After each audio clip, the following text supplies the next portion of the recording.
Welcome to the Otaku Bubble Talk Show. And now your hosts, Aaron and Colin. Okay, here's the thing. I don't think that I'm like that most of the time. Like, the reason I watch YouTube is like to be informed and that kind of stuff. You get to give a vibrator to a fairy. What's more? You get to give okay. That's not going to be the podcast title? It doesn't have to be. There's so much good shit. Oh, man. Okay, just making sure the mic is good. Yeah. And hey, welcome to the Otaku Bubble Talk Show. I'm your host, Aaron. I'm your other host, Colin. And we talk about giving vibrators to fairies. Dude, why don't you know what Honey Pop is? Oh my god. I'm sorry I don't search the dark We have to corners. We have to like cut the podcast right here, and I have to go home, get my laptop, and like show him my Honey Pop. I don't want to see your creepy sex things. Yeah, you do. Oh man, it's hilarious because like every it's like I was constantly critiquing the entire thing because I knew like what it was and how terrible a person I am for playing it, but it's like amazing at the same time because it's like they kind of like acknowledge that this is a game, so let's just have everyone be like way like too extreme in like the personality. It's like you have some normals and you have some like completely extreme, and then you have your like fairy girl that's constantly breaking the fourth wall and just like making like turning everything perverted into like even more perverted things of just like, yeah, I acknowledge that you fucked that girl.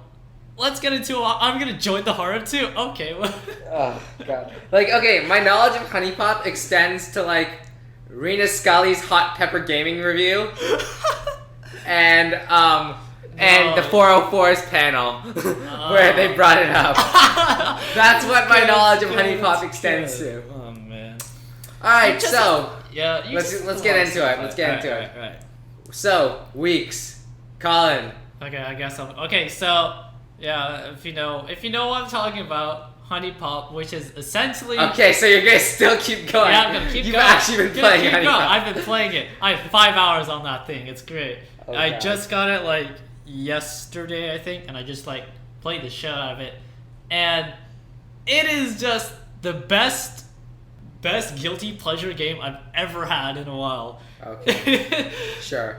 It's like the whole like Bejeweled thing is just hilarious because you're like, for some reason is the people like not like the character that the fairy Q tells you just like, yeah, so you've got like this love grid, just like acknowledges that some dumb grid that exists in the world, and this is how you're gonna get like girls and stuff, and you're supposed to like match up all to their like favorite types or whatever, and you like got like upgrades and stuff, and so you get just like, you can like date all like the girls like instantly if you want, and it like gets harder every time, or you can like see what you're getting into, and you have like the best extremes because every time she gives an introduction, she's just like, you're getting into the mills now. Go get him, Tiger. So like your guide character is always like,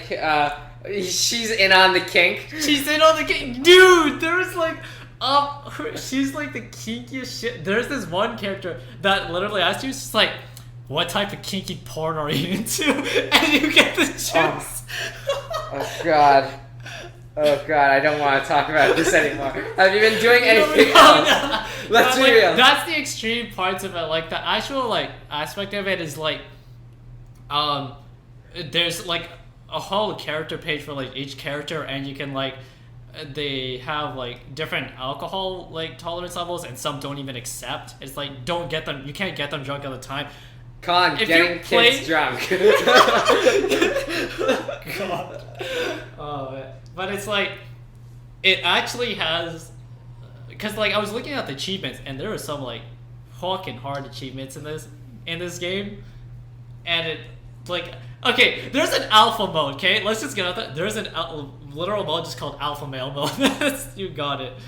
And what is that? Is that like it's essentially just like a harder mode, I think. I haven't played it myself. It's after you finish. But it has like a lot of cool mechanics of like, oh, you like give them gift. It's like a currency system of like your money and then your honey, which is like literally one of the currency. God. And you level up like how much each gem gives you because each day gets harder as you like play it, obviously. And then that's not the only thing that gets harder. Yeah. And then you like get the money after the date, and you just kind of like revolve around it. And then it's like you can talk to them for essentially infinite honey, because like the day resets and you have like a food meter that goes down as you talk to them, and it resets every day, so you can like farm it forever. Okay. But what the game does is like there's certain achievements that gives you like a limit on like how many days you have to like get a girl or whatever. And there's a whole like invisible schedule of like the girls of like when they're out of town, when they're asleep, when they're just nowhere, and like times you can do it. And there's a bunch of like specifics, which is actually cool. Like even though like the game is like ridiculous, hilarious to talk about, it's actually like from a chemical perspective, it's pretty like dense in how if you were to like actually do really well into it, it's actually like hard. Because like my first 2 hours, I was like, okay, what the fuck am I doing? Money, this is hard. I like failed, I think, on my like first date. I was like, what? Why is this so hard? And you have to actually like get into the hang of it, because it's actually like you can't just get infinite honey, otherwise you just like run out of days. And I was just gonna say, it's what you're making me think of is like doing your S-links in P4, where it's like, oh, you need to get a certain amount of knowledge or whatever to like do that kind of stuff. And it's like, oh, you can like max out your knowledge and everything, but you won't be able to spend enough time with the girls. And that's what New Game Plus is for, I suppose. Does Honey Pop have a New Game Plus? Or? I think does it have? I think that's the. Or is that just the alpha male mode? I where think it's like, alpha male is just like the challenge mode. Okay. And it has some cool stuff where it's like, if you get. Okay, and basically, if you nail all the girls, you get their panties every time you nail it. And I don't know. I think there's a time limit, because at one point, Q asked you or something. Because I haven't like played it, and I don't remember, because I remember watching it originally. But I don't remember. There's like an achievement for giving her all 9 girls' panties at once, which includes hers. And then you get to go to her kingdom, the Sky Garden, and you get to nail the goddess, which is another achievement. And just closing the podcast. Okay, I'm just thinking of Areshka now. So yeah. Oh, speaking of which, do you have PS Plus? Because Areshka is free right now. That's free.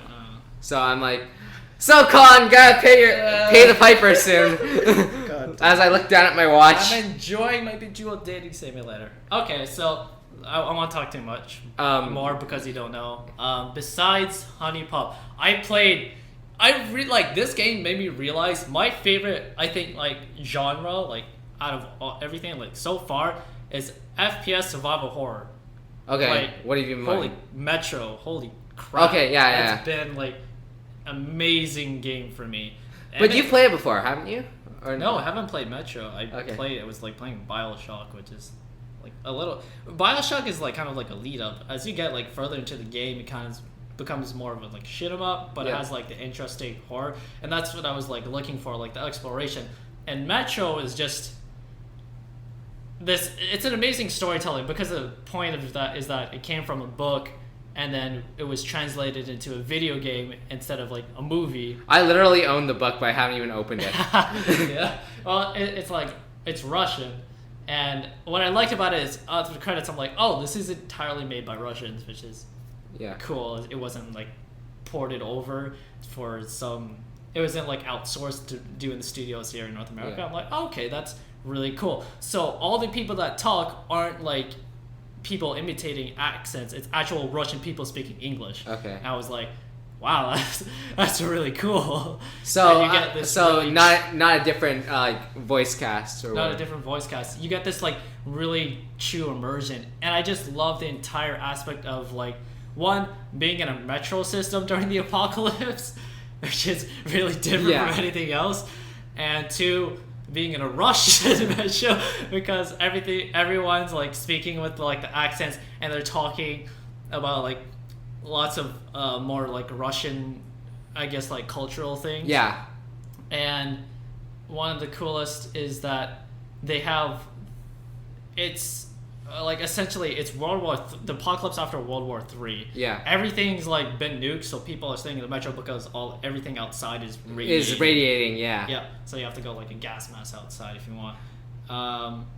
And essentially there's like three groups of power. There's the Reds, which is the communists, actually. There's the Rangers, which is like the freedom force of it. So like, freedom force isn't what like They're like the good guys. They're the team you're a part of. okay. So would you say that it's like chaos aligned in like Shin Megami Tensei, where it's like you're freedom, but that also means like violence everywhere. Yeah, you're like gun control essentially. You're a small group of like really good like gunmen. Okay, not actual gun control, but No, like not actual gun control, but like you're not supposed to be violent, but your group like protects like the most important part of the metro. Yeah. I believe in the first game. And then you have the Nazis, or as they call them, the Fourth Reich in it. And I love that. I'm like, Nazis are in this. That's great. Fourth Reich. Because it's after World War III, so like, oh, you got like Germany and Russia in this, and then you're like stuck in the middle. And it has the coolest supernatural aspect to it. Well, I've seen that much. Yeah. I know that much. It has the coolest... Like dragons are like flying around or whatever the fuck. Yeah. They're like, the mutants aren't just like, oh, like Last of Us zombies infected or whatever. It's like, they're not the main thing. It's just like, oh, they live on like the outside and some get into the tunnels. Mm-hmm. So you have like the giant flying ones which are like scary. Then you have like the Watchmen, which are essentially like giant hordes that like roam outside, and they have some that come inside, which I forget. And then you have the stupid spider bugs, which I talked to you about, which are fucking invulnerable to everything except light. And so like it's just, oh yeah, there's like one of them to scare. Oh no, there's two. And it's like, you have to be staring right at them. The minute you shift, they're coming back and they're fast. They're like, what the, stop. You can't, it's like, holy, they're scary when you're just stuck in the corner. I'm just like, spam, don't look, don't come close. Oh yeah, and the final like supernatural main force is like the Dark Ones, which essentially are like these omnipotent like beings of just like, they are super strong, can control like minds of people. Yeah. But it kind of like, I don't know. I don't want to spoil it. Can I like say spoilers or no spoilers? Let's keep it to no spoilers. Okay. Overall, so the Dark Ones are like the omnipotent like bad force in it that can actually like do terrible things, and essentially is you have like this unique link to them, where it's like this connection, and because that connection like gives you a lot of like I guess more moral consciousness during the story. There is a really great system in it called I think like moral points, which is a completely invisible system in it. Okay. And it awards you points for doing good things. And what happens is at the very end, if you did enough good things during it, it doesn't tell you. There's no tracker. It's just, I think, like this one sound file that like plays when you do something good, but it's like so invisible in the first game. You have no idea. At the end, if you accumulate enough points, you get the alternate ending. So like, I literally looked up like, there's an alternate ending. Immediately go on the internet. Okay, moral points. Where's the moral points? But it's really good at it because it's completely like good-natured acts. It's like give money to the beggars, pay these kids, listen in on stories. Like the moral points gives you a lot of atmosphere in it. If it wasn't like atmospheric enough with like how terrible the fucking lives in it, the guns are like these sketchy ass weapons of like, imagine a shotgun, you just like rip off all the wood of it, so you're just stuck with like the barrel, the trigger, and like that's it.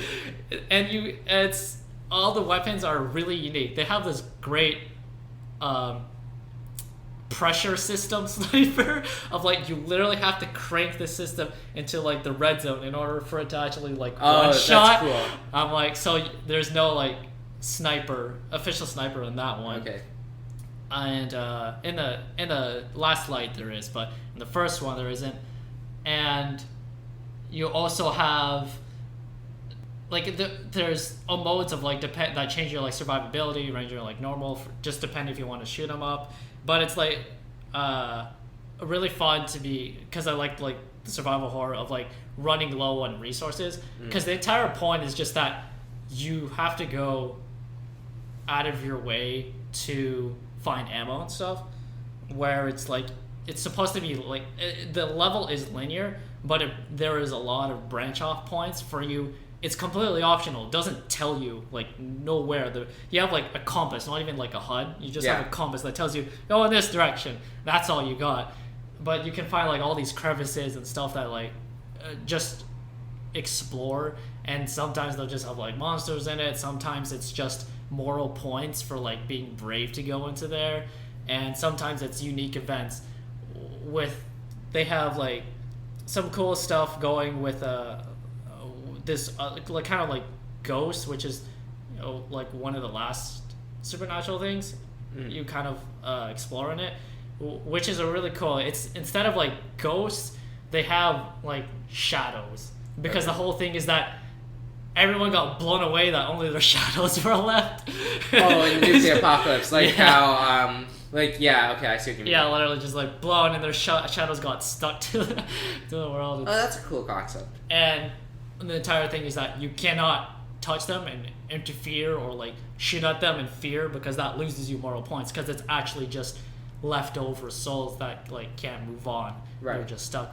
And they do it like even for like children, for like lots of dead people, and it's very like just like more atmosphere. The entire like thing plays off, because what I read up about is like the author himself specifically said, I want a video game for this instead of a movie.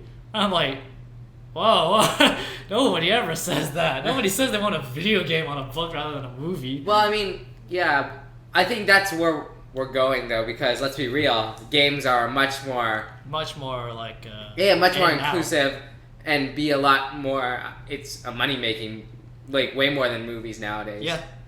And I just like that aspect of that they really took the book seriously and really made it feel that heavy atmosphere of like death is everywhere. You've got like some really sketchy weapons. If you go outside, you have like a time limit before you die. If your gas masks break, like it'll actually break, you like swap out gas masks for better ones. It's like if it breaks, you're dead. There's monsters, you're dead. You can't go in the water because you're dead if you do that. There's radiation zones, so you're dead from that. There's stuff everywhere trying to kill you, and you're just on your own because every partner you get dies. So yeah. What a happy sounding game. Yeah, that I played both of them just like 4 days and I was done. Okay. All right. So in terms of my week. You up to date on Cavenary? Yes. Alright, so Cavenary ended. I'm not gonna go on. Oh crap, I know, I didn't see the last episode. Okay, because that just came out yesterday. Whatever.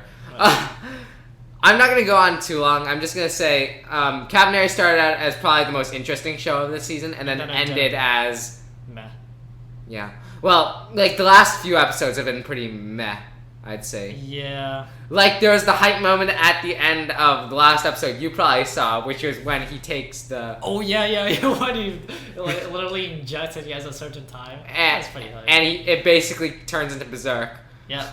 I mean, like... I think... Solid 7 out of 10, I'll give it. I think this is exactly how people predicted it to go, where it's like, I figured 12 episodes isn't long enough to do this entire story. And so with like the Bebo stuff, and it's just so short time frame, you're shoving in all these like villains and motivations. We don't get enough time, and it's just... Well, what I was thinking, like, as I finished it, was that I haven't trusted Ichiro Okuchi since his first thing that he ever did, which was Code Geass. Yeah. Because Guilty Crown... like people like it, and I like it to an extent. Yep. But overall, I don't think I was the biggest fan of it. Yeah. Valbrave was Valbrave. Valbrave to love. And now this is like the third thing that I know him for, and I think I just don't have any faith in the man. I don't know. Like, yeah. I have more faith in Cabinet, but it's just restriction with the episodes didn't do too well. I don't think so. Maybe it's just like I'm done with like post-apocalyptic shit. Like, I think I just enjoyed it more because of the steampunk aspect. well, yeah, You're on a motherfucking train. I think the aesthetic is like really interesting. Yeah.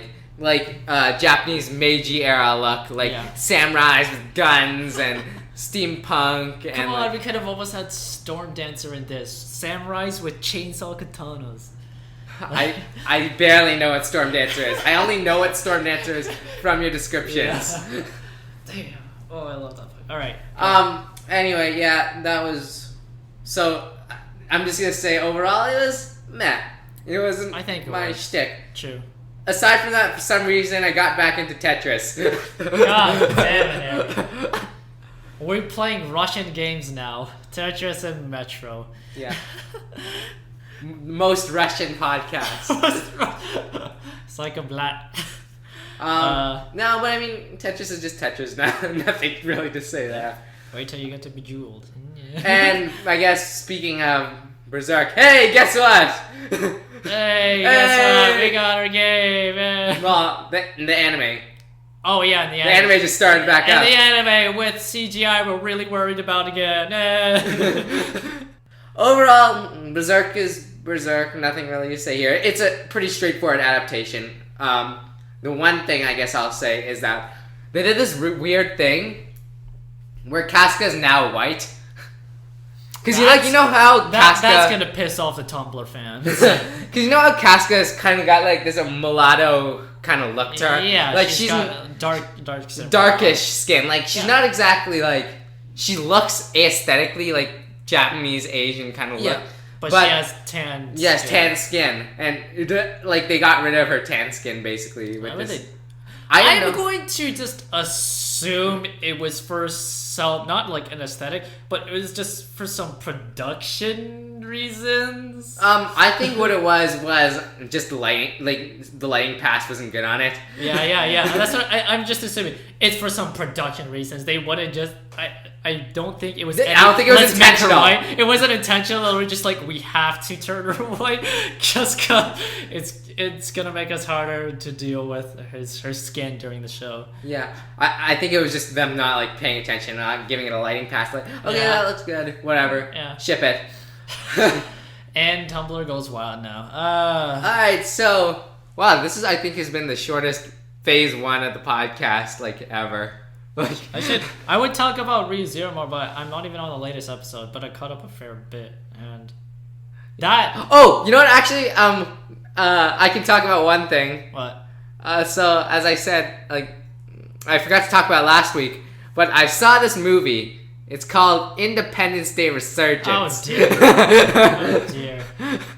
Dude, the non-stop. Okay, did you watch it? Ads of like what is it? This year or something. Forces will collide. I'm like, God. Okay, did you watch Independence Day Resurgence? No, okay. I don't want to. It just sounds bad. Okay, here's what I'm gonna say. Like, let's see, how long can I keep this to? Right. I'll keep it to like 5 minutes. Resurgence is what I would describe as a Michael Bay movie. Despite not being directed by Michael Bay, it's directed by what's his name? The guy who directed the original Independence Day. It's the Bay effect. But like, he's never been a prolific director either. Like, what's his claim to? His claim to fame is Independence Day and The Day After Tomorrow, both of which are very meh movies. And Independence Day Resurgence. Independence Day was like a joke. Like Independence Day OG is like, what's the word? It's happy-go-lucky, beat the bad guy, USA. Yeah, I know. I think that was just the point. It was like a mad movie, but it's just enjoyable. I think. Yeah. And like, so we go into Independence Day 2.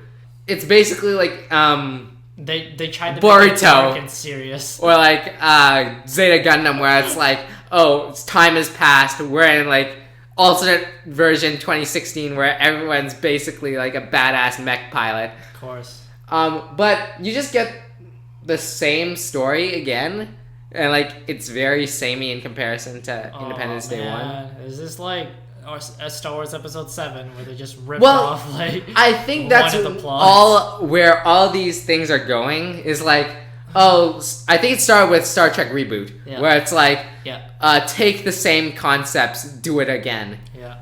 And see, this is like the one thing that Power Rangers isn't doing, but I think that just made it worse. Fair enough.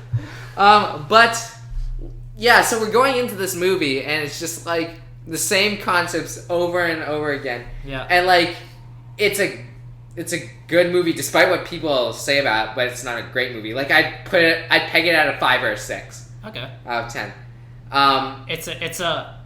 It's like a time waster. Yeah. If you have it on Netflix, go watch it. It's turn off your brain and go. Yeah. Is what I'd call it. Okay. It's not like something like, let's say, sounds like Batman versus Superman. No, Batman versus Superman actually has plot holes. Like, there's huge problems with Batman versus Superman. Okay. Whereas Independence Day 2, you can't really. It's aliens fight them. Yeah, alien. Like, and maybe it's just I'm tired of generic sci-fi. I think I said it before, but it's just like, oh, you've got a hive mind. Oh, you've got to blow up the Mother Queen thing, and it just hurt. Like, I think generic sci-fi hurts. I was talking with a friend about this like yesterday, literally, and he's all like, I want to do interesting things with sci-fi going forward into movies and that kind of stuff because he wants to be like a director or whatever. Okay. And I'm just like, so when do you want to watch Gundam? Because I've been pushing Gundam like among my friends for like ages, and everyone's like, "Shut up, Aaron." At this point. Yeah, but that's a true thing because it's like, I think we reached the extent of how stupid can we get with aliens with Cowboy versus Aliens. That was like stupid. The original or like the new reboot thing? The reboot. Yeah. I think that was the extent of just like, what the this is it as far as we go with aliens, and it's like we should reach out to like Gundam. It's like we don't need to have actual Gundams in it, just kind of take the political aspect. Like Ender's Game does that well, and like I know Ender's Game like came after Gundam technically, but I really like that's like one of the things I liked about Ender's Game. I think people had the movie or the book. The book. Sorry, the movie. Because I know certain people had issues with the movie. Okay. But I don't remember the movie being particularly interesting because I think I was more interested in reading the book than what came from the movie. Okay. And just like I think the most interesting things you can do with sci-fi are like Cowboy Bebop / Guardians of the Galaxy, dicks in space, just like doing whatever. Space Dandy. Yeah, same as Space Dandy, whatever. Yeah. And like just like psychological concepts with it. So like Psychopaths and Kisniver as like being my prime examples. I like take real world well, not really real world issues, but like take psychological things and like mess around with it. Yeah, we just need to go to psychological instead of aliens at this point. Yeah, I don't know. It's just like the hive mind just bothers me. Give me my Fahrenheit for one movie. Yeah. Give me my Fahrenheit. Like I like dystopics, like dystopian societies where it's like where everything's perfect, but not everything's perfect. Yeah, it's just like, man, when are we getting a Gundam movie? Like I would really have Gundam movies, but like you know what I mean. North American Gundam movie. Like okay, actually I'll save that for later.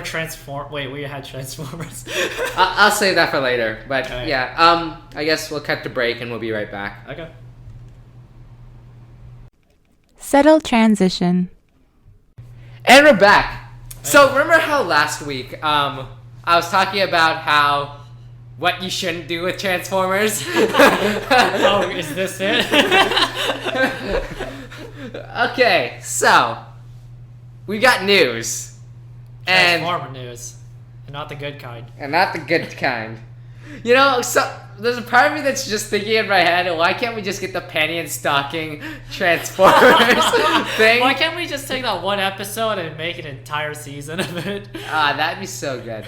Because, like, I feel like Transformers is bordering on farce at this point, rather. We're running on fumes here. And it's kind of depressing as, like, a Transformers fan. Where it's like, you've got all these shitty movies. The cartoon was good for a while, and then it stopped being good. Yep. And now we've got this machinima thing called Transformers Combiner Wars. Is it an official series or a webisode? It's official, Okay. but so basically what it is they announced it last year. And Yeah. I didn't notice it at the time. Neither did I. It was like it's essentially a collaboration between Machinima and Hasbro. So like Okay, selling toys, got it. yeah, sell toys. And it's kind of like I know Machinima does this like often-ish. Like they've been starting to produce their own original content. Yep, because everybody's been hating them. Well, I mean, I don't wanna watch think everyone the hates them. Everyone likes to hate them. I think Machinima puts out decent stuff. No, I think like Machinima themselves is okay, but their partnership stuff, that's bad. No. Okay. I can't even name the other partnership stuff. Just give me a second. What else? Don't worry, no, we can skip Machinima. Anyways, not give attention well, let's just say, in terms of like Transformers Combiner Wars, yeah. that trailer wasn't anything to impress me with. Was that animation supposed to be good? No, it's like a just a story preview for- motion comic Yeah. thing, just to start off. I assumed it didn't, because I'm just like, it doesn't even look impressive though. It looks like some shonen shit of like, of course it has to end with Optimus Prime and Megatron. I'm like, oh yeah. Well, actually, that's probably Megatron. that's probably the most interesting thing is that like. Well, I hope he shoots him. Megatron doesn't seem to be anywhere in this. It's just Optimus Prime. Oh, that's what they did. They produced all the Mortal Kombat shit. Like, do you remember the Mortal Kombat live action stuff? Nope. Yeah. Yeah. Probably better that you don't.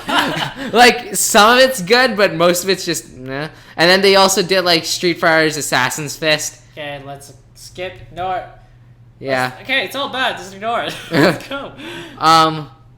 Oh, they also did the Forward Unto Dawn shit for Halo, which was Oh, that short movie. yeah, the short movie stuff. Okay, that short movie actually wasn't that bad. Like, it wasn't that bad as it like. It was a pretty cool take on the Halo thing. But like it was just like, oh, look how cool Master Chief Yeah, that's is. it. Just like how cool Master. But it was a pretty interesting from like the soldiers kind of base view. But that's about all I had going. But yeah, it's just like okay, so Transformers Combiner Wars, whatever. I don't understand Combiner. What is it? Is it literally just combined? It's just like Superion, Devastator, like you know all the like giant ones. yeah, right? all those combined. Like they're made of like 5 Yeah, Transformers. okay. And they got tie like Gurren Lagann. Oh god, no one gets that reference. But yeah, it's just looks like nothing, and I'm kind of depressed. Like, what's the story of it? It's supposed to be like, oh, the war is over, but not really, because Starscream's still kicking around. Oh, so it's after the Cybertron war? Yeah, after the Autobots and Decepticons and that kind of stuff. Oh, okay. I was actually confused. I thought it was like before or like during it. Yeah. Well, I mean, we already have good games for that. Let's not ruin it. So. Well, yeah, at least for before. Like, War for Cybertron and Fall of Cybertron. War for Cybertron, Fall of Cybertron. But then the Platinum Games. The Platinum games, yeah. Speaking of the Platinum Games, this is supposed to take place in like the same continuity as the Platinum game. Okay. Well, So it's like you can put some dirt on their shoulder, but they're just gonna shrug you off because they never compare. but it's like what Hasbro's trying to do right now is they're like trying to essentially New 52 the Transformers. Okay. For better or for worse, whatever you. I think it's for worse, honestly. I think all the following is just the older generation at this point. I don't think any new kids have gotten into it. But it's like, okay, the game was like the first phase of New 52ing, like the continuity. But I think even then, like, it was just the older people that knew Transformers that still played. Well, yeah, exactly. It's that kind of feeling. And like, very specifically, it's not targeting the kids. It's targeting the people who read the comics because it's a comic book related thing. So they're doing this. I think they're doing this. They did Transformers Platinum game Devastation. Yep. Which was pretty good, I'd say. Yep. But the story was meh. Like every Platinum game ever. Yeah. Who cares about the story? You got good action. And then the last, like, they're following it up with something called, like, Titan's Return or something like that. Well, if that doesn't sound edgy enough, Yeah, Titan's Return is basically, like, bringing back, like, the old Headmaster shit. So, okay. Yeah. Which is... So we can revamp the toys again. Like, I've been talking, like, because, I don't know, I've been thinking about this for a while. Like, the Transformers movies, like, if you have to keep going with them, because they're pretty terrible, I'd say, overall. One thing that they Don't give it to Michael Bay. Well, that goes without saying. But, like, one thing I keep getting pissed off about is, like, the human element. Like, Samuel James Witwicky or whatever the fuck is, like, the center of the Transformers universe. And it's like, what the fuck is going on? And it's just, like, I would like it. Like, what they should do is they should bring back Headmasters. And, like, I've been saying this forever. Like, just focus on the Transformers. Because it's like the whole point of a Headmaster is that it's it's a synthesis between human and Transformer, essentially. Oh, okay. Because they essentially are the head, literally, and they transform into the head of the Transformer. They are the Gurren of the Lagan. They are they are the. Or is it the Lagan of the Gurren? They're like a Lagan of the Gurren. Lagan of the Gurren, okay. Yeah, and it's just like I would like that. Like, just that's a good way to do it, like the human element in Transformers. Put it in a Gundam. Yeah, it turns basically into Gundam. That's but good. Yeah. Yeah, and like they're burning souls. That's or whatever. not a bad thing. Yeah, so we can move off that. Speaking of terrible decisions to do with your properties. Yeah. So we finally have the full cast of Death Note Netflix edition. Ah, yes, the one we've all never waited for. Light Turner, though. What was his last name? Yagami. Light Yagami. Crap. Why Turner? Yeah, Why not just, like, I don't care if he's white. We can just say he came from Japan. Just keep the name at least. Like, if there's one thing you don't do in an adaptation, it's change the names. Yeah. Because then it's like, you talk to someone, yo, did you see Light Turner? Who the fuck is Light Turner? Who are you talking about? Light Yagami. Who the fuck is Light Yagami? And then everyone's confused. It's just like, all these white people that watch this show are going to be like, Light Turner. And then all the people that actually watch Death Note are like, Light Yagami, you mean, right? Yeah. And then they'll have no idea. It's like... So yeah, let's just scroll down the list. We've got...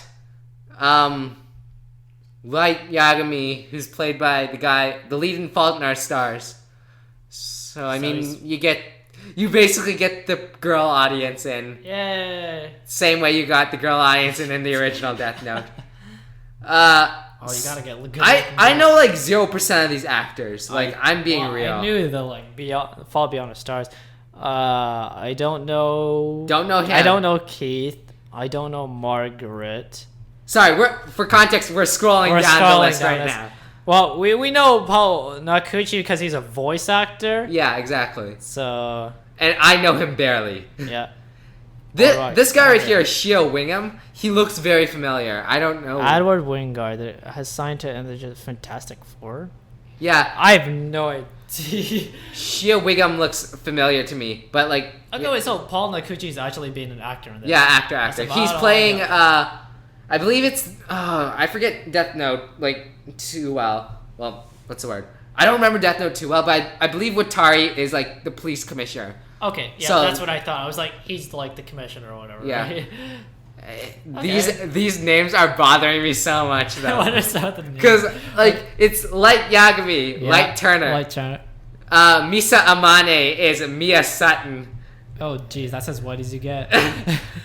And James Turner. What the fuck? Who came up with these names? James Turner. Dude, okay, we're Fairy Odd Parents now. We're Timmy Turner. I just keep thinking of Timmy Turner. Fairy Odd Parents in Death Note now. We all know where the Death Note came from. Timmy Turner just wished for a book that would kill people. Now we got it. he grew up, changed his name. We got his family's here. Oh fuck! But doesn't that violate the rules? Yes, it may. It's actually the business fairies. Oh man, the pixies. The pixies. No, secretly what's going on is Light Turner made a deal with genies to bring down Timmy Turner and to establish himself as the real Timmy what Turner. What happened is this is the alternate timeline to when Vicky takes over the world. Yep. So, dude, Light Turner's gotta take down Vicky. Oh, this is so 2000s talk. Yeah. Like no one. Go watch Fairly Odd Parents. No, don't. Yes. It's a great cartoon. It's not. It is. What are you talking about? It's hilarious. Like maybe for what it was. If you're a kid, watch maybe it. for what it was at the time, but like in retrospect, I don't think I enjoyed. Well, I think any cartoons we had in like the 2000s is better than ones now, for the exception of Adventure Time and Gravity Falls. And just so I don't piss off the fan base, Steven Universe. Oh fuck Steven Universe! I'm gonna get in here right now. Fucking Adventure Time. Fuck Steven Universe. Gravity Falls is okay. Gravity Falls is okay. It's okay. Oh yeah, whatever. I mean, okay. Fuck cartoons. Cartoons are shit. Anime is best. Our Chinese cartoons are far stronger. Yep. All right. So before we piss off anyone else, but. We can I think collectively shit on the next article though, and I think the whole universe can shit on them. Yes. We will rally with Tumblr. All right, so the producer of Ghost in the Shell. Yep. What's his name? His name is Stephen Paul. So basically, this guy is like defending the casting of Scarlett Johansson. Yep. As the Major, as they're calling her. They're not calling her Motoko Kusanagi because we had so much controversy over that for like no reason until now. Yeah. I think nobody just noticed at the time. Like I posted about that like a while ago, and it's like when it first was announced, like back in like 2015 or whatever. Yeah. And I was just like, you know what? As long as she's an okay actor, like it sucks that we don't get like a Japanese person or an Asian person in general to play the role. It's just a light thing, and then people took it too seriously, but it was never an issue. And then when the images came out, everyone just like a wave of fire rose out of the water. Oh, the water, fire and the flames. Yeah, but the reason like he defends it is like very PR talk, which kind of bothers me. Like if they were just like straight up about it, and I was like, okay, we chose Scarlett Johansson because we thought she would sell, like basically, because like nobody knows. She's our mascot. She's our poster girl. Yeah, basically, and like to argue that wasn't that, and it was like something else is dig deeper. It's it kind of bothers me. Like, no, this is clearly a race thing. Oh yay! So now we have reason to actually hate against this. Yeah. But like, I mean, I think we're gonna all see the film at the end of the day. We're all going to. I mean, as much as like any controversial film. Yeah. So I mean, what do you call it? We'll see. The main like. The people behind Ghost in the Shell, they did a set visit. And so it's like, oh, look at the stamp of approval thing. And I feel like everything like they're trying to push right now with Ghost in the Shell is, please don't hate us, guys. They're just trying to like, please don't hate us before it's released. And then watch, right after, they're just going to be like, and it was a shit movie, and then they didn't defend it, and then it's like, it goes to hell. But the stupid thing is that, like, Ghost in the Shell has been like the inspiration for so many things. Like Steven Spielberg cites it as one of his favorite pieces of fiction of all time. Yeah. That it inspired The Matrix. Yeah. Like, and you've got like James Cameron even wanted this to happen, and it's just depressing that this is the state of the industry where it's like, oh, different things don't sell. Let's just keep pushing like Captain America and Star Trek down children's throats. And I think there's something to be said that like new shit that people haven't seen, or rather not new shit, but different stories that people haven't seen before. We're just gonna like are getting such shit treatment. I know we are in the era of reboot. This is reboot. Oh, God. We're just gonna reboot everything, and then once this goes on for the next decade, it's all going to come to a very sudden crash where the collective base unites into fuck the reboots, and the economy crashes, and we go into the Great Depression, the reboot, and then we finally get this economy back when people start bringing up original shit all over, and we have everything new, our new Star Wars, our new Matrix, our new Ghost. Yeah, but everything new. I want everything to be new, and it's just like, think of the 80s, like, I want the environment that the 80s produced, like, where we could get Terminator, where we could get, like, Predator, where we could get Aliens, like, all these different franchises, and, like, I know I'm using only sci-fi. New franchise, what's like, some other stuff, Superman? No, but, like, I mean, just, like, original properties, like, not even just, like, adaptations of, like, stuff that I want to see. Yeah. But I want an environment that's fresh and different, and not like this. Not like this. Like, I like the Captain America movies. I like my X-Men movies. I like all these things. Yeah. But I would prefer an environment where people are able to create what they want, and it's not by committee and that kind of shit. But all these companies are just playing it way too safe.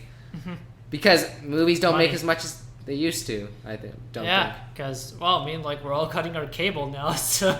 Yeah, and, like, that's I think the reason why video games have this huge following in, like, this mid-2000s, 2010 age, is that video games are coming out and they're doing different shit. Like, you've got...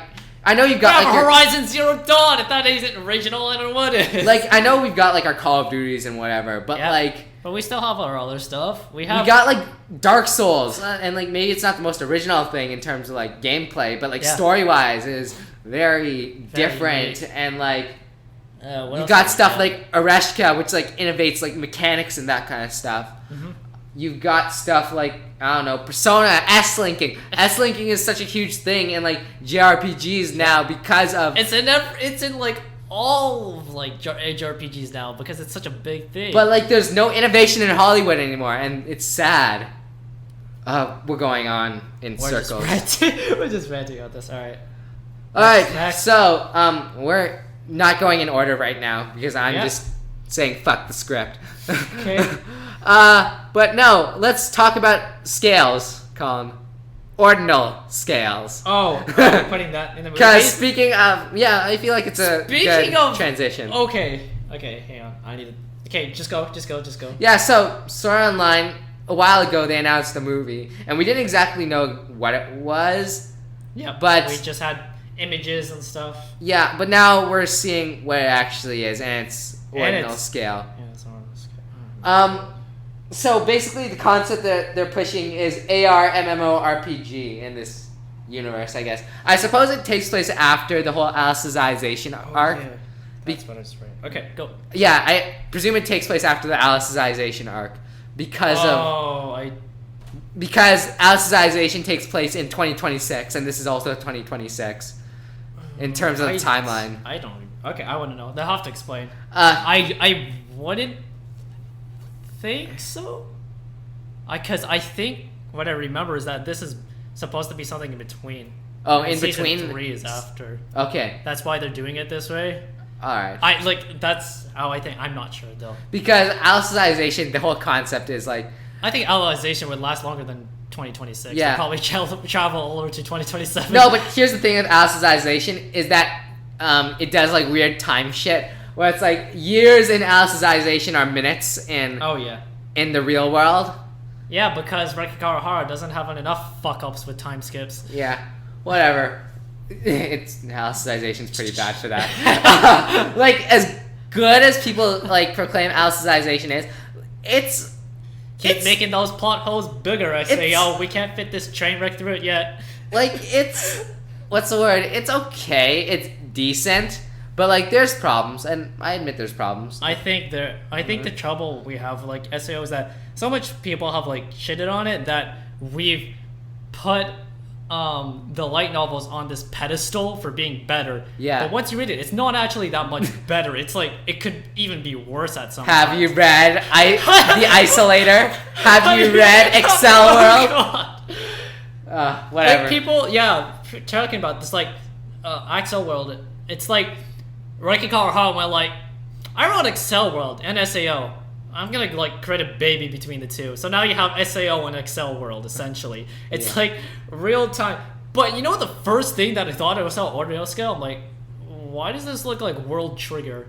It kind of does, but I think It that's looks also A1 Pictures. Yeah. No, but it's just it's like even like shit. What am I saying? Even Gate, even Luck and Logic, even Guardian. It's just like it's this whole like video game in real life thing that I just feel has lost its meaning and can't possibly be that good. Yeah. Because essentially it's just you're in real life, and then now like you can play the video games in real life.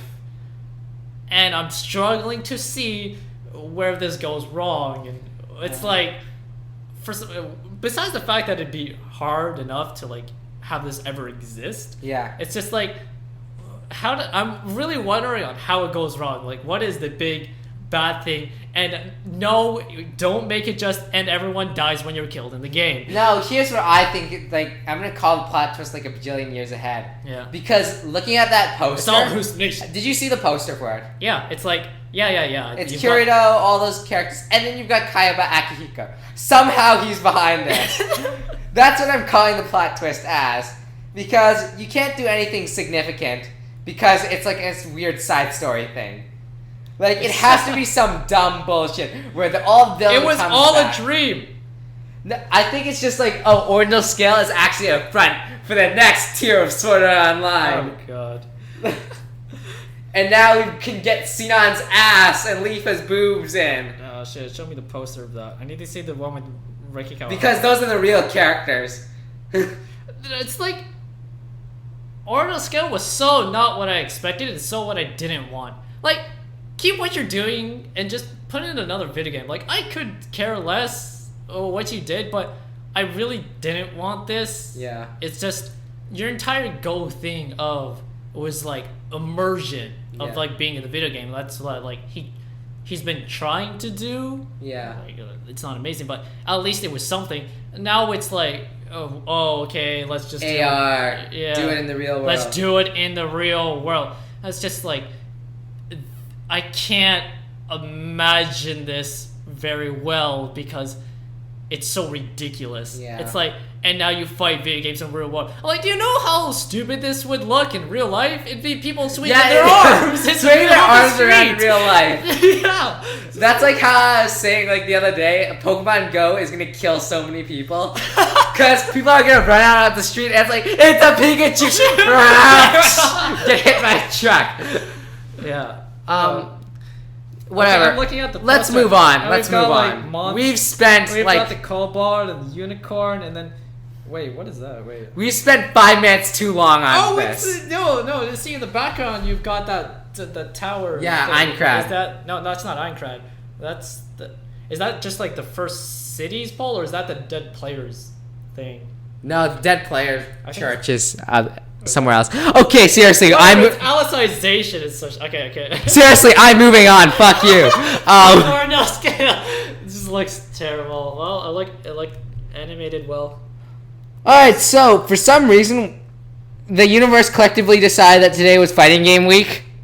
It's Aaron's week this week. Like, cause like, I like fighting games, but I mean, for some reason, all the news decided to just ass dump this week. Just So- a truck came by and it's like, alright, here's your news. I like the idea of a truck coming by and someone's like throwing arcade sticks out of it. You get an arcade stick and you get an arcade stick. They're just dumping off entire arcade consoles. They're just Yeah, cabinets. Yeah, just.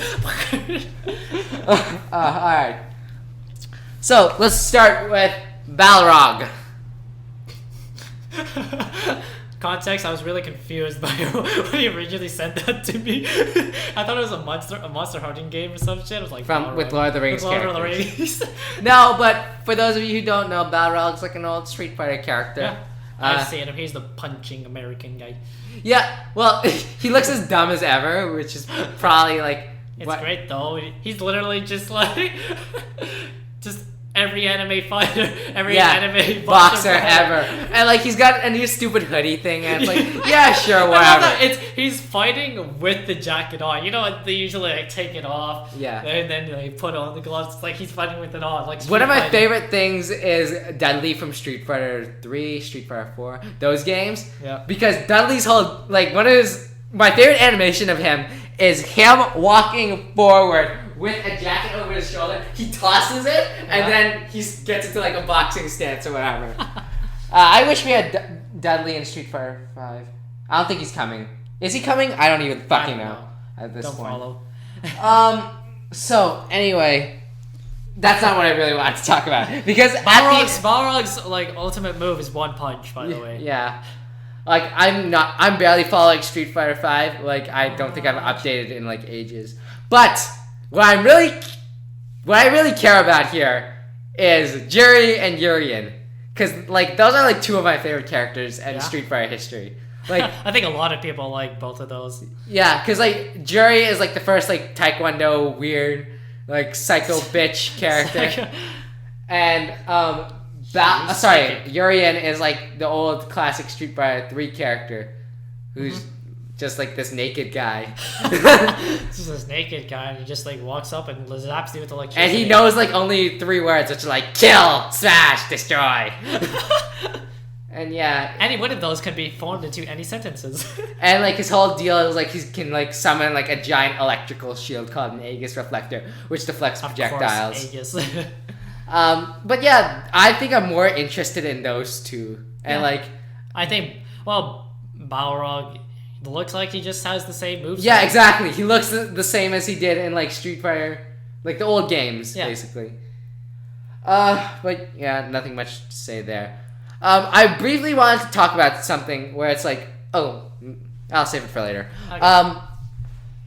Street Fighter also, like, I guess they talked about the concept art, like that rejected Street Fighter characters for 5. Oh yeah. There's some interesting ones here. I'm gonna tilt this computer. Let's start at the top. So I saw some of it. We got like this guy who's like the fighting literary master, who's like this old hunched over guy with a beard. Yeah. We've got the fighting president. The fighting president. Michael Wilson up in here. Dude, this is totally like Japanese takes on America. It's like blonde hair, strong white dude with just anime hairstyle. Yeah. Like, you know in Guilty Gear, Chip Zanoff, the ninja president of the United States who smokes crack? Yeah. That's what I was just thinking when I just saw this character. He totally smokes crack. And, but also Michael Wilson, obviously, because... Yeah. Oh, cool. Let's party! Clumsy Kiwi, whose clothes become more tattered as she fights due to her clumsiness. A Gamergate would kill you. Dude, honestly, the first thing like I thought when I saw her character is I had tips on my tongue. The character from Cowboy Bebop, right? What's it? Ein? No, that's a dog. No, Ein's the dog. Shit, why am I forgetting his name? I know it. Her name. It's like a guy name, but for a girl. Yeah, because like she disguised herself as one. Edward. It's Edward. It's Edward.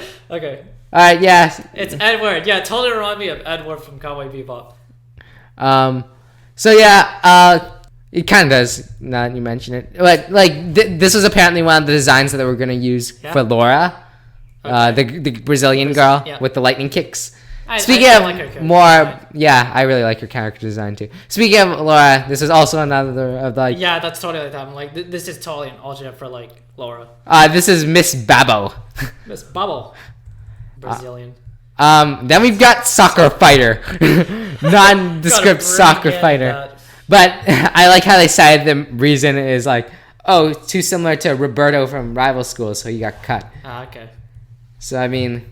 Yeah. Gen's disciple. Gen is like, he's like Ryu and Ken's like teacher or whatever. Okay. No, is he? No, I'm thinking of what's his name? Shit. No, Gen is like this old Chinese guy. That's what I'm thinking of. Oh, okay. Gouken is the other character. Right. But Gen is this Chinese old dude who like taught Chun-Li and that kind of shit. Okay. I really like this character's design. I like that design. That was just. I like both of these designs. Like, I like the Hakama thing going on the design on the right, but I like the jacket going on the design on the left. I think the jacket is a good part, but and I think his like facial features really stand out. Yeah, it's kind of just like white old. I like the hair on this one better. Like, I don't like the face on this guy. Yeah. Like the left character. Yeah. Less, but whatever. Then we had the old design for Fang, which is like the Chinese guy with. Chinese. Oh, this was. That's. Totally I like this design better than actual Fang because I think Fang looks like a joke more than anything. I think they totally sort of stuck with like the face. Yeah. The face of it is totally in head, just like totally better, but. I kind of just like his the long sleeves. Long sleeves and pants. But like you kind of see like long sleeves on this as well. Yeah, he's very tall. Yeah, and I don't know. I just like the bull. Like in this one scenario, I like the bowl cut better than like the stupid like the farmer hat. It's just that teacher thing. I just think of Moraoka from Persona 4. Yeah. Whatever. And then we had Predator Shadowloo Soldier. Oh god. And they literally say this design takes inspiration from. Of course, this is Predator. And it's like, yeah, that looks like a Predator. Yeah. So yeah, all these Street Fighter designs I'm really digging, and like I kind of wish we had more designs like that in the game instead of like 15 characters. But whatever. I know Capcom's like financially not secure at the moment. We can't do stuff. All right. I guess we can move on to like more destroyed characters that got sent to fighting game hell. So there's this old fighting game called Garou, which is like is that the Raptor Luchador dude? Tizok. Before he became Raptor Luchador, he was a bird luchador. Yeah. But yeah, so Garou is like this old fighting game from like I don't know how long ago. But basically, they showed off like what the sprites they were gonna use would look like for Garou 2, which ended up never happening. Okay. So basically, these are all the designs that they left on the cutting room floor. So like up to about here, you've got like the old cast in and around. This guy's new. I don't know. Yeah. Obviously, I don't know what his name is. Okay. But you get like all the old characters. So I mean. And you got some newer ones. I assume because the way Garou works is that it's how to describe it. It's like it's the Star Trek: The Next Generation of like the King of Fighters Fatal Fury lore, where it's like all these characters are grown up, and it's like, oh, this is like old Terry Bogard, which is the guy with the red cap, whatever. But he loses the red cap and changes it out for a brown jacket. This guy is the son of. I'm talking about Rock Howard. Rock Howard's the son of Geese Howard, who's like the main villain or whatever. Okay. So yeah, you get all this like legacy stuff in like Garou, and like even here you see Tizok, which is supposed to be King of Dinosaurs now. So maybe one day we'll see a sequel to this game. I don't know. Maybe we will. Anything could happen with Kickstarter, but not anymore thanks to Mighty Number 9. Alright, so I guess I've been avoiding King of Fighters talk for like the past few weeks because, quite frankly, none of it's been interesting. Alright. So out of E3, I guess we got like a shit ton of King of Fighters footage. Okay. So like if you want, you can just like sift through that. Looks really good. It looks like it's building off a lot of the systems in 13, but also it's like taking away systems because one like the main complaints about 13 was, okay, you've been building up these systems for like 20 years. So like now we've got 4 different types of rolls and dodges. We've got a bunch of different systems. Like King of Fighters is when is it all going to come together? Like King of Fighters is super complex in terms like in comparison to like stuff like even like it's up there with Blaze Blue in terms of complexness, though in a different way where it's like Blaze Blue it's like individual systems. Yeah, instead of like gameplay changes all around. Okay. But 14 looks like overall it's taking what they learned in 13 and it's like, okay, how can we casualize this and give it to like the biggest audience or whatever. That totally sounds like a better idea. I don't think any fighting game should be like, it should never have like base mechanics that are ridiculously hard. It should always be like internal, like Smash, where it's like you set like the stage and stuff, but then there's like people will figure out stuff eventually. Yeah. It just makes the game like even more competitive, and it should just like be that way. Like the community finds the harder stuff to do, and that's where the skill and the competitive takes place when these people like learn that stuff rather than having it set on them before. I don't know. Like I think I have to agree with you though overall, because like one of the biggest barriers fighting games are facing nowadays is that we need to make money, because like fighting games have been dead for like the longest time, and suddenly with Street Fighter 4 we got like this resurgence of Mortal Kombat is back, Tekken is back, even Guilty Gear and BlazBlue started and Guilty Gear is back. But we're getting all these new fighting games, and like hopefully this new era resurgence shit or whatever is gonna lead to something better. But yeah, what I wanted to touch on though, because we will make fighting games great again. But what I wanted to touch on was South America Team. Did you watch the trailer for South America Team? No. AKA Team Weeaboo. Because sounds great already. The main we've seen all the characters. Well, we've seen two of the characters. I just want one of them to be in a cosplay Miku costume. We're not that far. You saw Sylvia Paula or whatever the fuck her name is. Yeah. The lolly girl with the lightning. Oh yeah. Shit. But anyway, so Team Weeaboo or Team South America, whatever you prefer. Like, why is it South America out of all places? I don't know. But Nelson, who is the boxer guy with the red hair, dark skin, he looked kind of, what's the word? What's the disease called when like you start like turning white? I don't know. But yeah, he seemed to have that going on. Okay. Regardless, he does a muda in his super. So he's basically Dio Brando. And then we already know Hanzo, who's the ninja guy with like the dreads or whatever. Yeah. And like the bandana. And he like speaks English all the time. And he does like son of a bitch. He's like basically a wannabe ninja. And so he's creeping on like Mai Shiranui, who's like the girl in the red or whatever. Okay. And it's like, teach me how to be a ninja. And it's like, get away from me, you creep.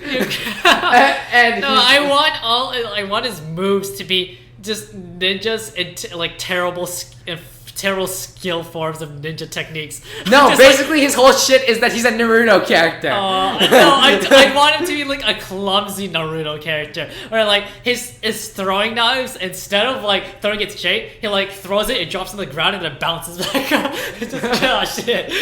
Can't aim straight. Like literally, his super is him doing Naruto hand signs. It's like fireball jutsu. Yes, that is basically his shit. Anyways. Oh man. And the last character is this capoeira girl, named, what was her name? I forget. Anyways, she's basically the capoeira girl from King of Fighters 11. Okay. But except she's not Japanese this time around, and she's not a loser. She's not a loser now. Well, I don't know. She might be a loser. Oh, I remember her name. It's Zarina. She's a weeaboo already. They're all losers. Yeah, her name is Zarina, and like she has like this stereotypical anime high-pitched voice. Oh. Anyway, is it done well though, or is it just? No, it's just generic high-pitched anime voice. So depending on how you interpret that could be done well or meh. Or meh. All right, moving on. So, I'm kind of bothered by this last article. Okay. Like it's bothersome, but it's like that's a great collector's edition. Oh, sorry. I'm referring to the article above. Oh, okay. Your last article. It's our last article. All right, okay, go. Okay, I'm kind of bothered by this next article because it's just like, okay, yeah, we know we haven't gotten Tekken 7 yet. You don't need to keep shoving it in our faces. Like, are they just making like more things of like, hey, we need to work on this now? Like, they're changing stuff around for the console release of Tekken 7. When Tekken 7's been out in Japanese arcades for like 2 years now. Oh, okay. So it's this problem of, like, it's been at Evo twice now. Yeah. And we still haven't gotten it over here. So, like, the Western players obviously have a huge disadvantage in comparison to, like, the Japanese players. Okay. So it's just this huge problem of, okay, we know we're getting Tekken 7, just give us the game already. Like, Yeah. it's been so long. How come they haven't like gotten it yet? I have no clue. It's been 2 years. I'm pretty sure that's like enough to figure out how to fit it on consoles. Yeah, whatever. I just wanted to give that an obligatory mention. We're moving on. Okay. Like, they're just talking about in the article, Making excuses. what changes have we made for Tekken 7 and for the console release? So, like, maybe, like, there'll be, the catch-up game will be a little bit less because there's a bit of changes. Nope.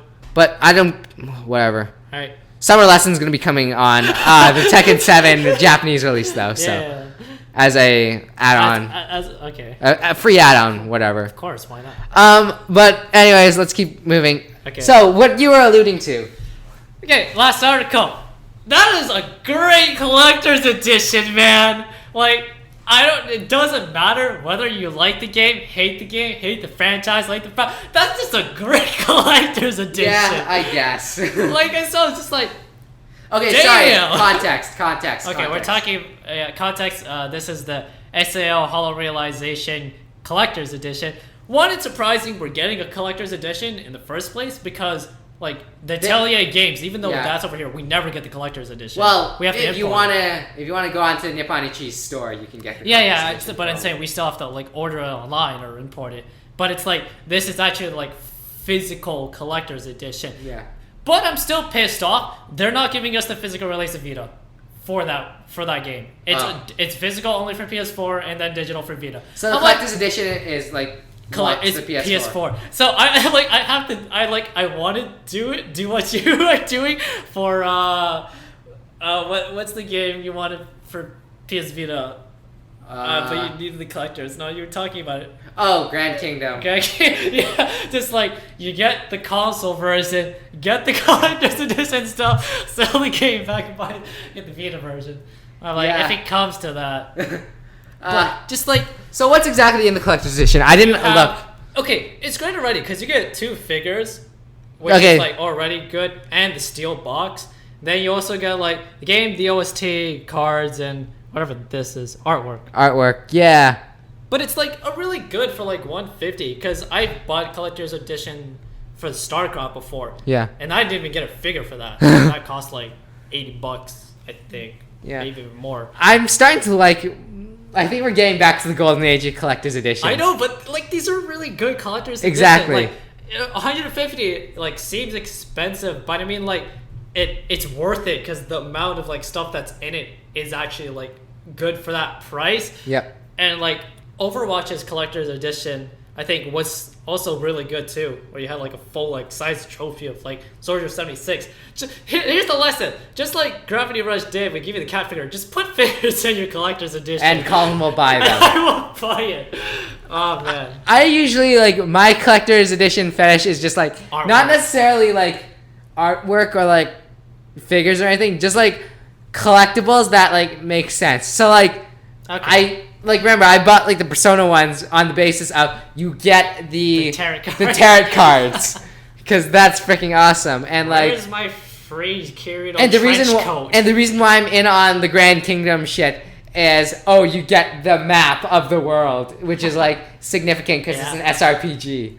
Oh, that's really neat to keep track of your journey. And it's just like like even Guilty Gears, which is I didn't get Guilty Gears, but it's literally the most important item in the Guilty Gear universe. Like in the fiction is in that collector's edition. Oh, that's cool. Because basically the world Guilty Gear works. Yeah. The way the world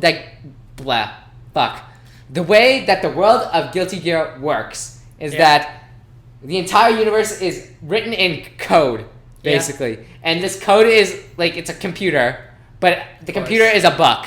And it's like a steel Oh my god, it's Empire of Corpses. No, it's not like Empire of Corpses, but it's like a book buried in the earth, and it's like a gear. It's like what would I describe this? A steampunk book with like a gear lock or whatever. Yeah. Okay. Because like Guilty Gear, you know, gears. But I'm just like, I think like because the thing is the Figmas are like exclusive to the game, so I think like that's the point of it, where it's like you have like the fiction, which is the most important. Like Kirin and Asuna are important in terms of the story. Yeah. And like they're not gonna. I like would be surprised if they sold those Figmas of like from the game outside of it. Because the thing is, it's like those character designs are unique to the game, which is really nice. Well, I can barely tell that those character designs are unique to the game because like Kieran's got blue, I think. No, wait, no, they're terrible. Never mind. I thought they were exclusive to the game. It's just him and his. No, it's just him and his black swordsman look. Oh, okay. Never mind then.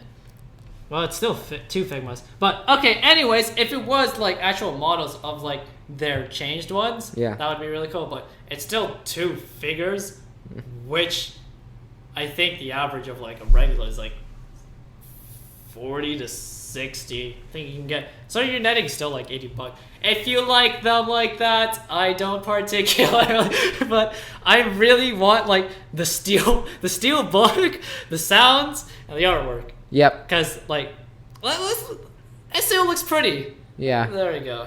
All right, so we're gonna cut to break, and then we'll be back with the active time pitch. Ooh. Settle transition. Okay, sorry. For some reason, I was just looking at my charger. It's like, okay, is the To the microphone. is the battery in? Oh, the mic stuff seems to be good. Okay, so we're back. Awkwardly. Yeah. All right, so Colin, active time pitch time. All right. So, Let's see what this poor dome of a head I have to muster up. okay, so I noticed like a common trend in the news articles this week, which is like shitty things to do with movies, like in general, or like established franchises. Let's go with. Yeah. And fight games. Fight games seem to be on a resurgence. So I guess the first one I'm going to talk about, or rather we can collectively talk about, All right. is okay. So you know how I'm always on about like the best way to do a live action movie, like at least an anime movie, is to adapt like a slice of life thing, which nobody seems to be doing. Yeah. But I'm gonna say fuck it to that this week because I'm gonna say adapt a very specifically a shonen, anything that's shonen into an anime. Right. Sorry, into a live action movie. Live action. And when I say adapt, I mean pitch a director, pitch a lead actor Oh. as well. Just for the sake of it. I don't know any actors. You know actors, come No, on. I don't. Donnie Jr., Chris Evans. Don't know actors. Okay, fine. I'll do that for the extra spice. Okay, shonen. Christ, I don't even know what classifies as a shonen anymore.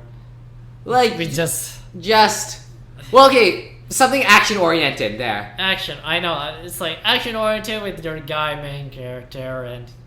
But I think just action oriented, just in general. Like it could be a Yeah. movie, it can be, sorry, not a movie. It can be a video game or it can be an anime. I'm thinking Gundam Wing, just for the sake of it. Is that shonen? Well, I'm saying action. That's why I said action. Okay, just action, not because action is like. You can argue Gundam Wing is shonen, I have though. to like look into the series of whether it says shonen or not, because shonen is just such a. That's why I said vague, action it's such generic. a vague genre. That's why I said action in general. Action in general. All right. That's why I said Gundam Wing. Okay. And I'm thinking of directors to do it, so I'm gonna be a second. Alright. I think if we were to take just anything, action. No, because like I think we can do stuff, but how would it translate into live action is the problem. That's why I was thinking consider maybe some actors. Cause like half of certain roles are the actors just do acting. Right? Like parts of Transformers 4 are savable because Mark Wahlberg is the lead.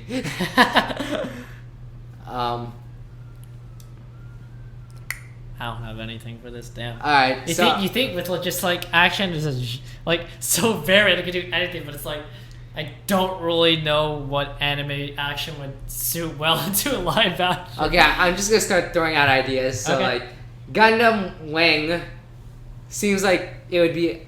I don't know. It just seems like the logical place to go for like if you want to do Gundam because it's the one that's the best known in the West. Okay. And B, like you get the whole like you could orient it not really at kids, but like a slightly more mature, like teenager audience. Like you know how, the angle that they're trying to push for Power Rangers. Okay. Like that's the idea that I have, where like the Hunger Games style, like kids growing up in this. Oh, okay. Kind of world. Oh, okay. Now I know. All right, you want to see? I would actually totally be down to see a.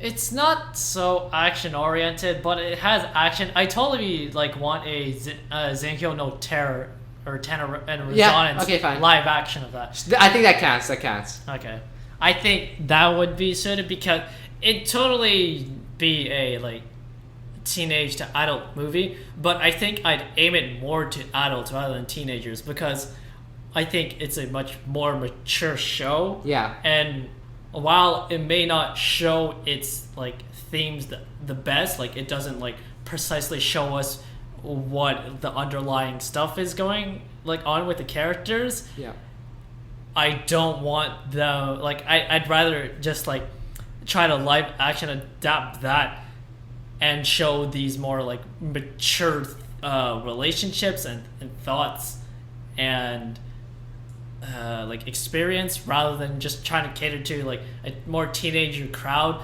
by like forced romance. Yeah. Because even in that show, like there was like people will probably like say, oh, there's forced romance, but I really don't think there was forced romance in the show. I don't think so either. Yeah. It was all like, even though like the girls in the show like seemed to like have some like affection or like close to the characters, it's like it was just like this one way thing of like they're looking at it, and then the two main other guys, forget their names at this point, but the main 9 and 12 9 and 12 are just so dissonant to their society and just different. So well, I'm gonna say I've secretly wanted to adapt Al Noah Zero forever because thinking about like, because I've talked about like I like the idea of adapting something that's not perfect. Yeah. And improving on it. It doesn't need to. I don't think that like finding a perfect show is impossible to adapt to, but I think you should just go for something like I don't know, Zero for those like mecha sci-fi kind of like a little more, I don't know, like serious, but a little more like war morals and etc. But like the reason why I say I don't know Zero just over Gundam now I'm thinking about is, well, I'm going to talk about Gundam too, but like I thought about Al Noah Zero for a while because on the basis that it's not attached to the Gundam name, basically. Yep. Because Gundam does have a treasured legacy for all its faults. Yeah. But like I think people are a lot more skeptical when like handling Gundam, whereas Al Noah Zero, there's a sense of like people it made it big for a bit, but it's gonna disappear eventually. Yeah. I think it's one of those shows that only a certain group will remember, but like it had its impact and it just didn't stay. But it was like, it's like one of those things we wanted. Just toss original ideas out there. Yep. It's a spin on the mecha genre. That's basically what it was. What would you like aim it for though? I would aim it for like, I guess, the young adult audience, like, because let's be real, this is where all the money is at the moment. Yeah. So, and I think Slane's character, like, even though I make fun of Slane, I think Slane is a decent character at certain points.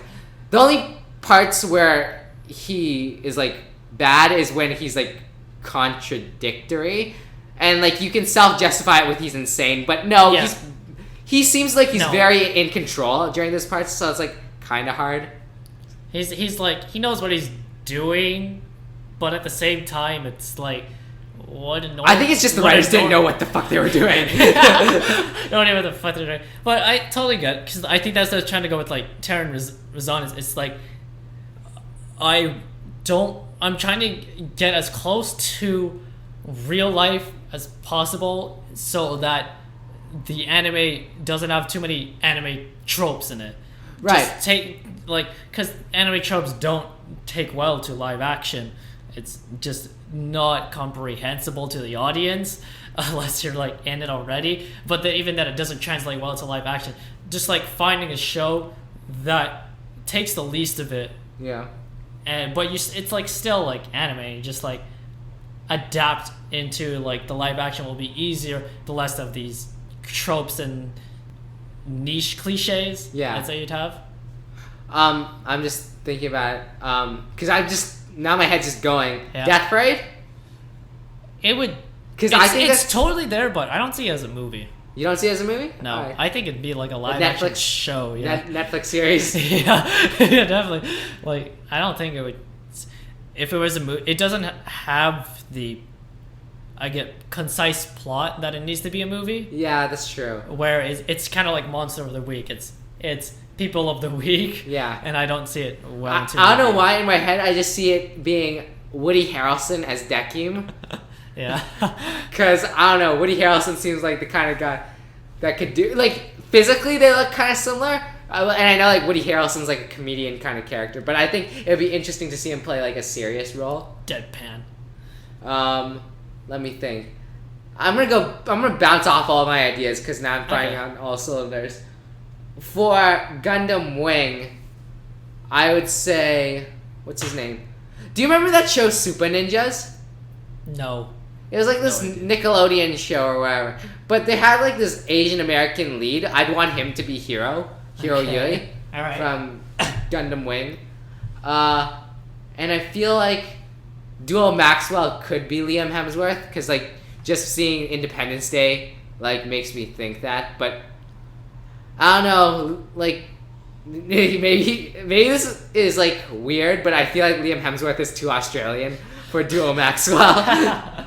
So it'd be probably more interesting if you got all originals. Everyone has to die if you put Liam Hemsworth in your film. It'd be more interesting if you got an all original cast for like a Gundam Wing adaptation. Yeah. But what's the word? I know Megan Fox has said like she would want to do a live action Gundam Wing. I would keep her to a side role. Let's be real. I wouldn't put her as that poster girl. Yeah, like Megan Fox is, no offense, but she's been getting too old and she can't act. Yeah. So, like, I would want mostly originals, like new actors for Gundam Wing because I think it makes sense in my head. Okay. I think honestly, for any adaptation of an anime, I just have original actors. Period. Just because I don't want this clashing of, oh, that actor's we know from North America. He's in this film, and I just be like, I'm like kind of aiming to like bring this live action of like of a series of like a foreign series. I think like just because it's foreign, I wouldn't want any like noticeable names to associate with it because for the idea of like originality, just bring new people, and because most actors like now it's not so much for their acting like abilities rather than just their names. Yeah, exactly. Like I feel like, as I said before, Megan Fox isn't a particularly great actor. I mean, she's okay, but where can we get discount actors? I was just gonna like go into the Star Wars contracts, find where they got all the original actors, and like I'll just bring them out. Daisy Ridley, actually, I think maybe she could play like the lead in Gundam Wing. I don't know. Yep. Seems like that would be a good place to put her in my head. Yeah. But I don't know. You could adapt Gundam Original.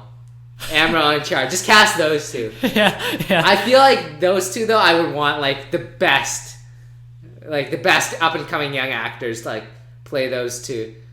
Amuro, you totally need the best young actor you could get. Like because he's totally like a teen in that. Yeah. He's a young adult in that. And like Char, I would want, I don't know.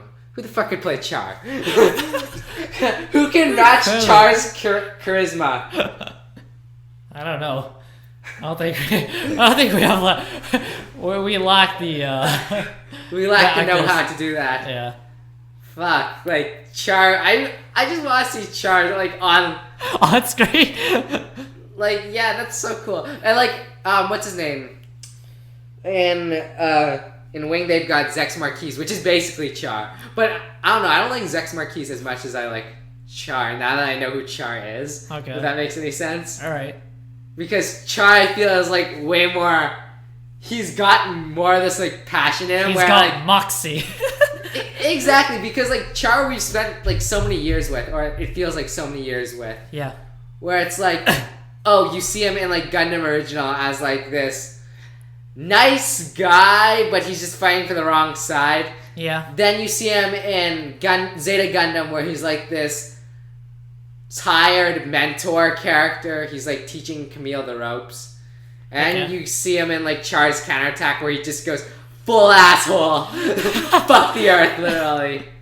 And Fuck the Earth Federation. yeah, like if I were to adapt like OG Gundam, the problem is that there's so much to adapt. Like, where do you start? Where do you end? Yep. Well, it is a very long series, so.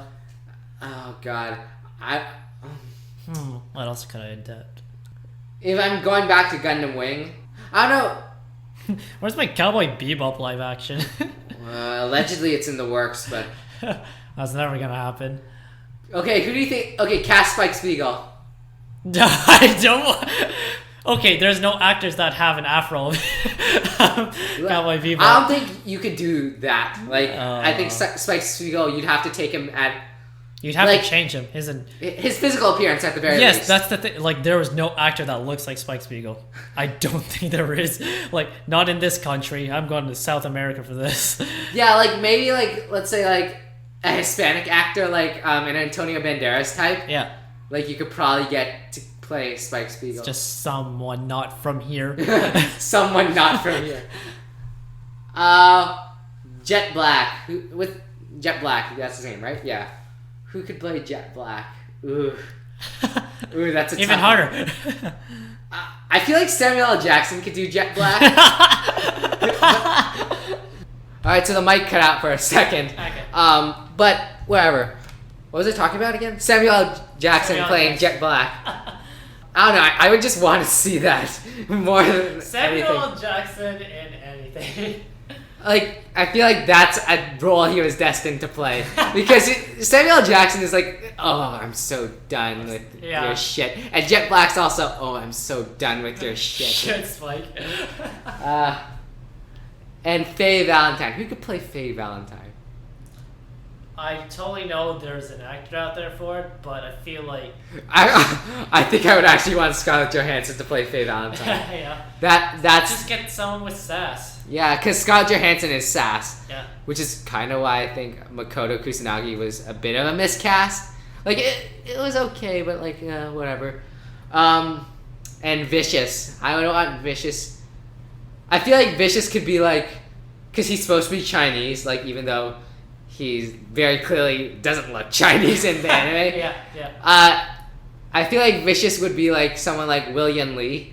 Like, he's the guy who played, was it Silver Samurai in The Wolverine? But he... Yeah, I don't even remember. I think he was either... No, was he Storm Shadow? No, I'm thinking of, Byung Hun Lee, or whatever the fuck his name is. William Lee's done stuff, though. He was, Wei Shen in Sleeping Dogs. The lead? I haven't played Sleeping Dogs. Wei Shen, motherfucker, represent.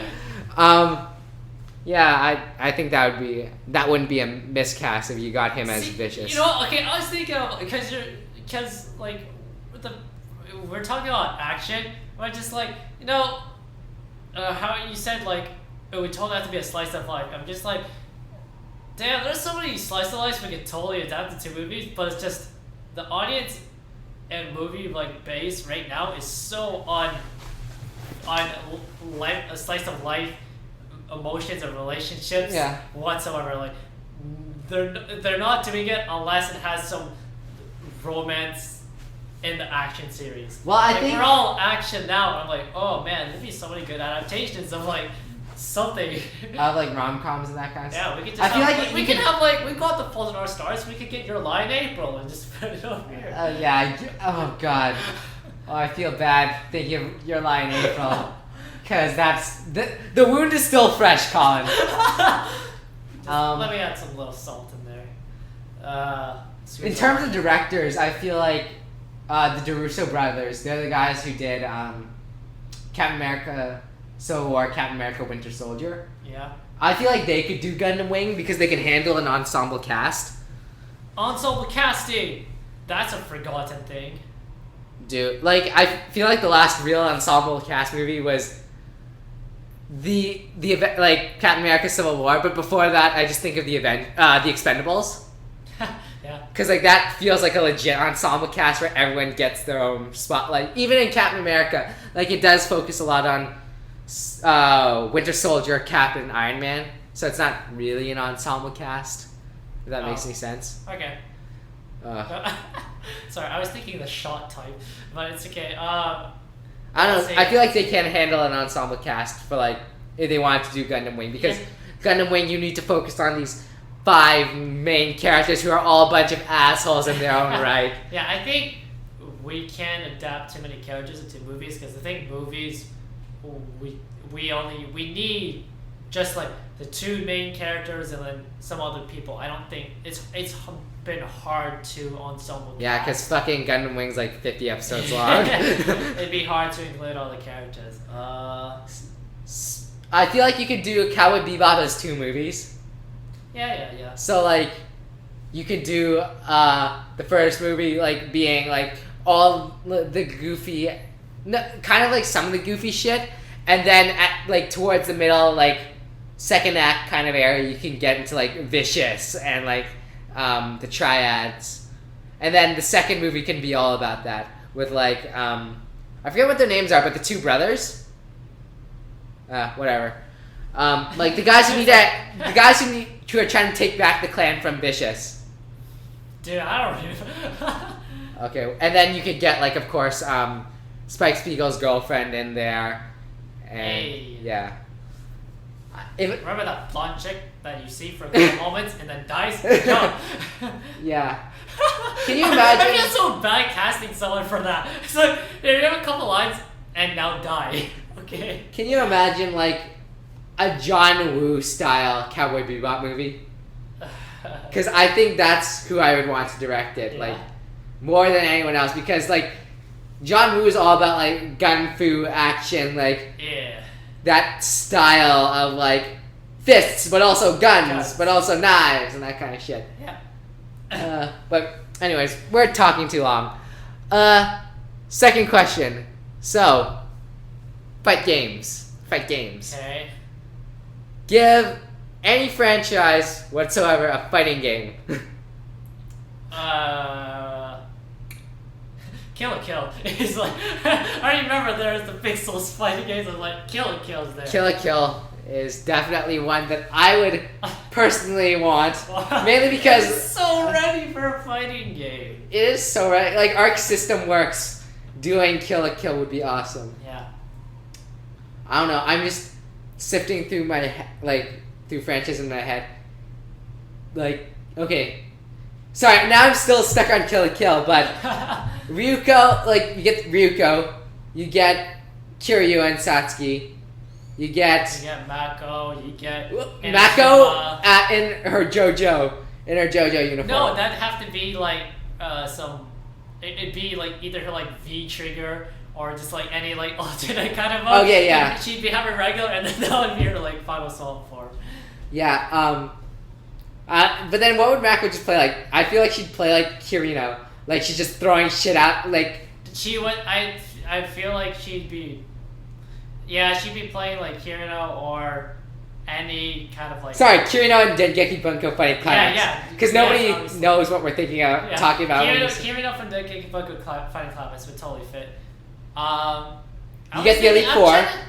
No. I remember. She'd play as, what's her name? The basketball girl, the little. Oh, shit. Oh fuck, I don't remember. But from Tomo or something. Tomo or something. I feel like she'd play like that.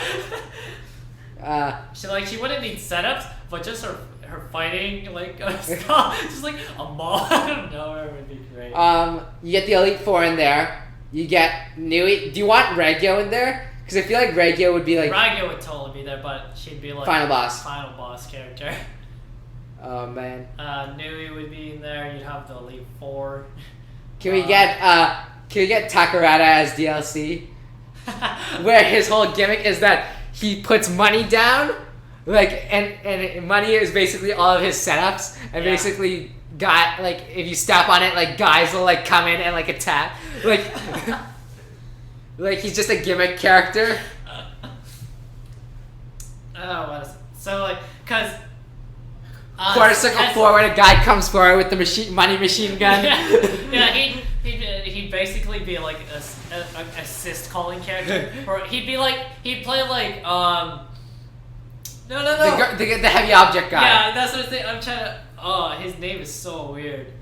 I tell like he totally plays the heavy object guy, just calling all the characters. Yeah. Quenter, there we go. If he totally be as like Quenter with his fucking bro. That's the other dude. Yep. Anyways, yeah. He totally played like that. I think that's... you know what? Like, I actually love that kind of thing. Of, like, setups of, like, them calling in people. It's cool. But I told Satsuki and I feel like we've named every major character. Like, the only other character I would want in is the boxing guy from episode 1. Sorry? The only other guy I'd really want in is, like, the boxing guy from episode 1. Nah. Because I feel like we don't have that archetype in that, like, set. With the exception of, like, Mako in her, like, fighting club uniform. What else could we have? Trying to think. You know what? You know what this is all leading up to? Just a Space Patrol Luluco fighting game. Just everyone. Yeah. Oh, did you watch any Space Patrol Luluco? I'm on episode 8. Okay. Like, I watched all the episodes before. Alright, okay. That show's great. What else is there? Whatever. In terms of other fighting games we could do, I feel like a different franchise. I feel like James Bond, the fighting game, would be interesting. Like, we already had 007 Gold... 64. 64. Maybe it's just because I played that recently. Yeah.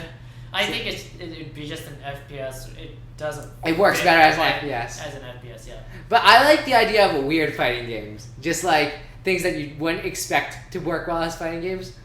Like... Well, you'd have to like show how it would work well. I just don't think it works well. Yeah, fair enough. Like the idea of a Star Wars fighting game is cool, but...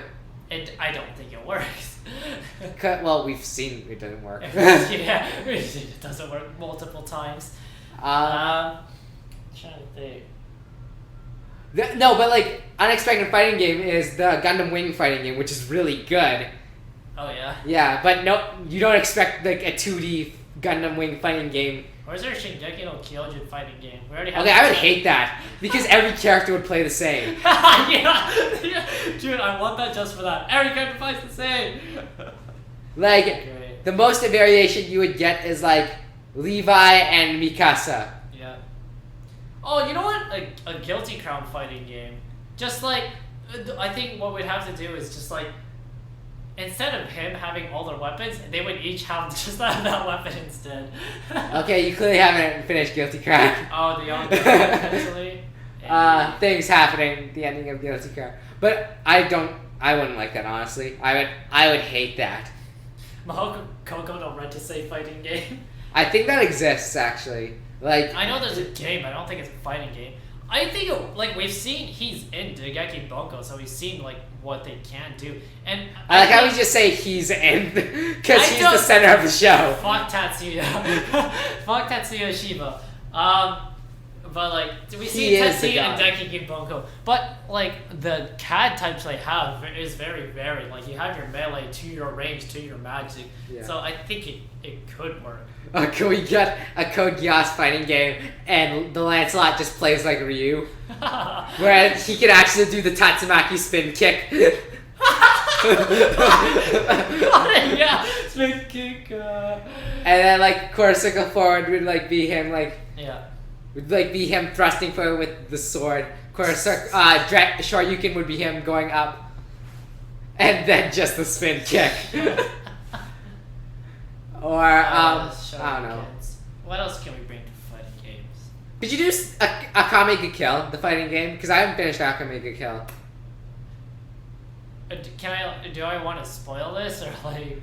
Just very, like, talk very Well, peripherally. bad things happen to the characters, so like.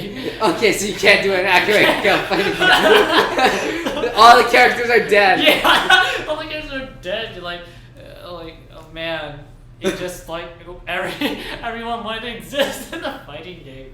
Yeah. Oh, you know what would work? Roku no Yusha. No, Roku no Yusha would not work as a fighting game. I'm already thinking already. It's like, yeah, they have different types, but it totally wouldn't work. I feel as a like- fighting game. I feel like it would be interesting to see as a fighting game just because the main character is a gimmick character. And yeah, I love the main character's gimmicks in it. It's just like it's one of the few characters that he's not strong with the sword, but instead he's got like tricks up his sleeve and shit. I love his giant box of just stuff in it. That's so good. can we get a No More Heroes fighting game?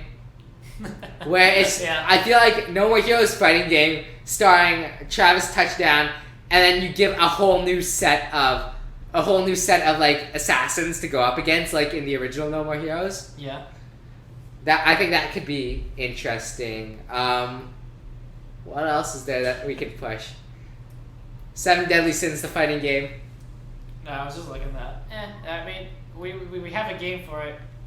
Do we? Yep. Is there a 7 Deadly Sins game? Is it any good? I don't think so. Not from what I remember. PS4 Vita? I'm not even sure. I'm not even familiar with the idea of a 7 Deadly Sins fighting game. Or a video game. It was a while ago. Whatever. It was some linear shit. We're going on too long, I can tell. Alright. Alright, so let's wrap up. In conclusion, what do we want? Kill a kill. The end. Kill it. Yeah. As a fighting game. What do we want from a movie?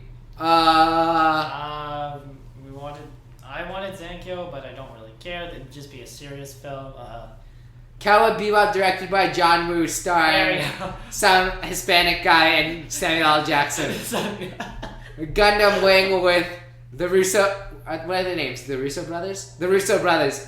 Starring a cast of originals. Go Originals. We need new talent. Please, we need new talent. We can't get Chris Evans and Robert Downey Jr. and everything. Everything. Alright, so I guess this is Aaron signing off.